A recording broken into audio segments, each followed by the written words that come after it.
Hello, magandang araw mga sisi kong tunay. Tara, samahan niyo ako sa pagluluto mula sa aking day off. At kaugalian ko nga pala mula sa aking day off ay umuwi ako para paglutuan yung aking amo. So ito, nagluluto na ako muna ng soup para sa aming lahat din. Nagluto lang ako ng chicken soup at saka yung mga vegetable dyan na naiwan, ayan, sinahog ko na lahat. Nagsalang nga rin nga pala ako dyan ng yam noodles para nga may ipares tayo sa ating sabaw.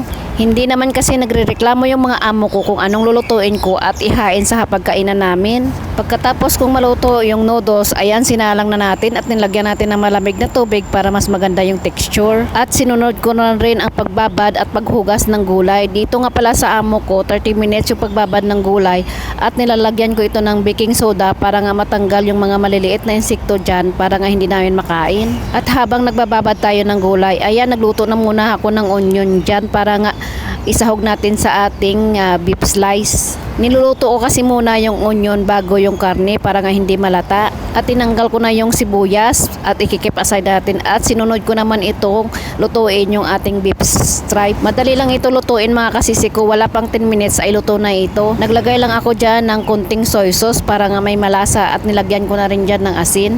At hinalo-halo ko lang para mag-mix yung ating mga ingredients. Pagkatapos sinakpan ko na para ito ay maluto. After ng 3 minutes na tinakpan natin, ayan, binuksan ko na para nga tingnan natin kung ito ay luto na. At dahil nga ito ay luto na, nilagay ko na yung ating ginisang sibuyas kanina, o diba, fresh na at saka crispy pa, hindi lata. At pinaghalo ko na silang dalawa, charing.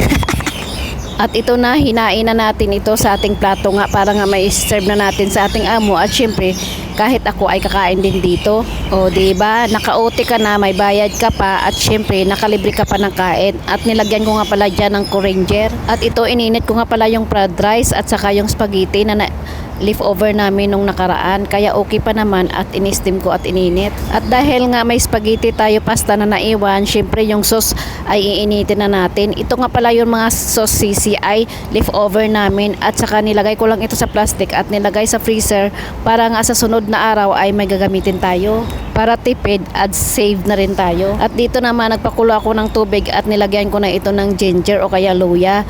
Ganito lang magluto sa bahay ng amo ko. Ayaw kasi nila yung gisa-gisa kasi ayaw nila ng mamantika. O diba, ako pa, syempre easy ang trabaho ko at walang hassle. Charing.